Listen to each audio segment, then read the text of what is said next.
नमस्ते साथियों, एक बार फिर से स्वागत है आपका विकास की पाठशाला में। हम पढ़ रहे थे सूफी काव्य परंपरा और सूफी काव्य परंपरा का हमने संक्षिप्त परिचय भी कर लिया था। अब हम सूफी काव्य परंपरा के अंतर्गत आने वाले सबसे महत्वपूर्ण ग्रंथ पद्मावत का अध्ययन करेंगे।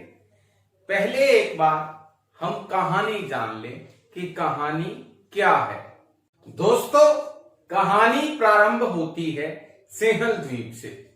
सिंहल द्वीप के राजा थे गंधर्व सेन और गंधर्व सेन की एक पुत्री थी पद्मावती। और जो राजा थे उनके दरबार में एक अद्भुत तोता था जो बातें कर सकता था, और जो तोता था वो पद्मावती को बहुत प्रिय था और पद्मावती तोते से निरंतर बातें किया करती थी। और एक उम्र के बाद पद्मावती के लायक कोई वर नहीं मिल रहा था, क्योंकि पद्मावती का जो सौंदर्य था, उसकी जो सुंदरता थी वो अद्भुत थी। और इसके बारे में भी वो तोते से बात करती थी कि कहीं योग्य वर हो तो तुम मुझे अवश्य बताना। और जब ये बात गंधर्व सेन को पता लगी कि पद्मावती विवाह से संबंधित बातें तोते से करती है, तो उन्होंने तोते को मार डालना चाहा। और पद्मावती के कहने पर पद्मावती ने कहा कि पिताजी आप ऐसा ना करें, तो राजा ने तोते को छोड़ दिया और तोता वहां से चला गया। वो पक्षियों के बीच में कुछ समय के लिए रहा, लेकिन कुछ समय बाद उसे एक बहेलिया यानी कि एक शिकारी ने पकड़ लिया और उसे बेच दिया। कहां? चित्तौड़, दूसरा राज्य है। पहले वहां राजा हुआ करते थे चित्रसेन, और अब चित्रसेन नहीं रहे थे। उनके पुत्र रतन सेन का राज वहां पर चलता था। उनके दरबार में वह तोता पहुंच गया। जब हीरामन तोता चित्तौड़ के दरबार में पहुंच चुका था, तो वह वहां सदस्यों से संवाद स्थापित करने लगा। एक बार महाराजा रतन सेन, जो चित्तौड़ के राजा थे, वो शिकार के लिए गए थे। तो रानी नागमती ने, जो राजा रतन सेन की पहली रानी थी, उन्होंने तोते से पूछा कि क्या मुझसे सुंदर भी कोई स्त्री इस पृथ्वी पर है? तब तोते ने कहा कि पद्मावती, जो सिंहली द्वीप की राजकुमारी है, वह इतनी सुंदर है कि तुम्हारी और उसकी सुंदरता में दिन रात का अंतर है। तो नागमती को लगा कि अगर यह बात राजा को पता लगेगी तो वह पद्मावती से विवाह करने के लिए ललायत हो उठेगा। तो नागमती ने अपनी नौकरानी से, अपनी धाय से उसे मरवा देना चाहा, लेकिन उसकी धाय ने उसको मारा नहीं, बल्कि उस पर काफी अत्याचार किए और उसे छिपा दिया। अब जब वापिस आते हैं राजा शिकार करने के बाद राजा आए और राजा ने तोते के विषय में पूछा, तब वो बड़े क्रुद्ध हुए जब उन्होंने तोते की ऐसी हालत देखी।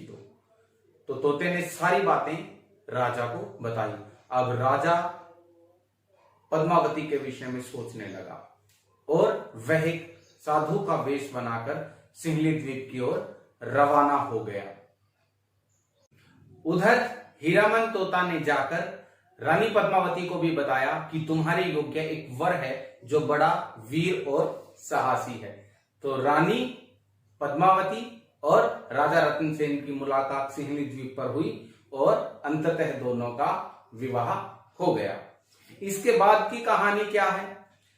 राजा रतन सेन के दरबार में राघव चेतन नाम का एक संगीतज्ञ था, म्यूजिशियन था, और किसी कारण से राजा ने उसे अपने दरबार से निकाल दिया। वह बड़ा धूर्त था और वह दिल्ली पहुंच गया अलाउद्दीन खिलजी के दरबार में। अलाउद्दीन खिलजी के समक्ष उसने रानी पद्मावती के सौंदर्य का अद्भुत बखान किया और कहा कि वह तुम्हारे योग्य है। और अलाउद्दीन खिलजी उससे मिलने के लिए ललायत हो उठा है और वह पहुंच जाता है चित्तौड़। अब चित्तौड़ जब वह पहुंचा तो उसने रानी को देखने की इच्छा जाहिर की। तो रानी ने कहा कि मैं उसे अपना चेहरा नहीं दिखाऊंगी, किंतु फिर भी कि युद्ध ना हो तो पानी के अंदर एक प्रतिबिंब के माध्यम से उसने रानी को देखा और वह उसे पाने के लिए पूरी तरह से ललायत हो जाता है।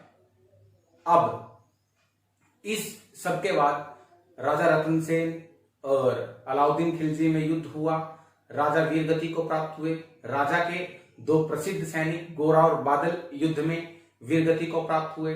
तब यह सोचकर पद्मावती को लगा कि अगर अलाउद्दीन खिलजी ने चित्तौड़ को जीत लिया तो हमें उसके सामने समर्पण करना पड़ेगा, उससे बेहतर है हम जौहर करें। जौहर यानी कि उन्होंने अग्निदाह कर लिया, उन्होंने अग्नि में अपने प्राण दे दिए। रानी पद्मावती ने और जितनी भी स्त्रियां चित्तौड़ की थी एक एक करके एक बड़ा अग्निकुंड बनाया गया, उसमें अपने प्राण इन्होंने दे दिए। अब बात करते हैं इतिहास, साहित्य इतिहास की दृष्टि से, क्योंकि हिंदी की परीक्षाओं में इससे संबंधित अनेक प्रश्न पूछे जाते हैं। तो रचना हमें पता है पद्मावत। रचनाकार कौन है? मलिक मोहम्मद जायसी। अब नायक और नायिका का तो हमें पता लग गया है क्योंकि हमने कहानी पढ़ी है। नायक हैं रतन सेन और नायिका है रानी पद्मावती। समय 1540 ईस्वी। भाषा क्या है? अवधी भाषा है। छंद दोहा चौपाई छंद का प्रयोग किया है मलिक मोहम्मद जायसी ने। खंड कितने हैं? कुल 57 खंडों में विभक्त यह रचना है। और प्रकार, ये एक तरह का प्रबंध काव्य है। कैसा काव्य है? प्रबंध काव्य। इनमें से प्रश्न पूछा ही पूछा जाता है। दोस्तों अब बात करते हैं उस भाग की जहां से लगभग हर परीक्षा में प्रश्न बन जाता है। अब हमने ये तो पढ़ा कि जो पद्मावत है वो एक प्रबंध काव्य है, इसके साथ साथ ये एक रूपक काव्य भी है। रूपक काव्य का इसमें प्रतीकों का प्रयोग है, यानी कि जितने भी पात्र हैं वो किसी न किसी चीज के प्रतीक हैं। प्रतीकात्मकता है, जैसे अंग्रेजी में हम शब्द प्रयोग करते हैं सिंबॉलिकनेस। तो यहां पर प्रमुख जो प्रतीक हैं वो दिए गए हैं और इनमें से हमेशा प्रश्न पूछा जाएगा आपसे। चित्तौड़, चित्तौड़ जहां का राजा रतन सेन था वो है शरीर का प्रतीक, और रतन सेन वो प्रतीक है मन का। चित्तौड़ किसका प्रतीक है? शरीर का प्रतीक। रतन सेन किसका प्रतीक है? मन का प्रतीक। सिंहल द्वीप, सिंहल द्वीप जहां की पद्मावती थी गंधर्व सेन की पुत्री, सिंहल द्वीप है हृदय का प्रतीक। और सिंहल द्वीप की राजकुमारी पद्मावती वो कौन है? बुद्धि का प्रतीक।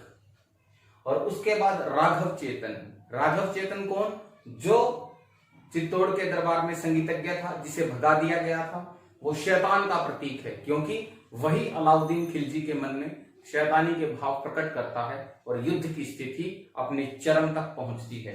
तो राघव चेतन किसका प्रतीक है? शैतान का प्रतीक। अलाउद्दीन, अलाउद्दीन जो दिल्ली का शासक है, जो पद्मावती से विवाह करना चाहता है, वो है माया का प्रतीक। हीरामन तोता, हीरामन तोता है गुरु का प्रतीक, क्योंकि वो सबसे लगभग संवाद करता था और रानी पद्मावती को भी वो सलाह मशवरा देता रहता था। तो हीरामन तोता गुरु का प्रतीक। और जो नागमती है राजा रतन सेन की पहली रानी, वो है संसार का प्रतीक। तो दोस्तों ये वीडियो हमने पढ़ी केवल किसके विषय में? पद्मावत के विषय में। ऐसा ग्रंथ जिसमें से लगभग हर परीक्षा में प्रश्न पूछा जाता है। आगे की वीडियो में हम सूफी काव्यधारा की अन्य रचनाओं के बारे में पढ़ेंगे। और दोस्तों जब आप वीडियो देखते हैं, अगर आप तैयारी कर रहे हैं तो नोट्स बना लिया करें। और एक बार आपने वीडियो देख ली, कम से कम किसी भी वीडियो को 2 बार देखें ताकि उसकी पकड़ आपकी बुद्धि पर हो जाए। वीडियो को अंत तक देखने के लिए धन्यवाद। अगर आपको हमारी वीडियोस पसंद आ रही हैं तो लाइक कर दें और चैनल को सब्सक्राइब करें और शेयर जरूर कर दें। आपके सहयोग से चैनल आगे बढ़ेगा तो आपको भी लाभ होगा और मुझे भी अच्छा लगेगा। विकास की पाठशाला के साथ जुड़ने के लिए धन्यवाद, शुक्रिया।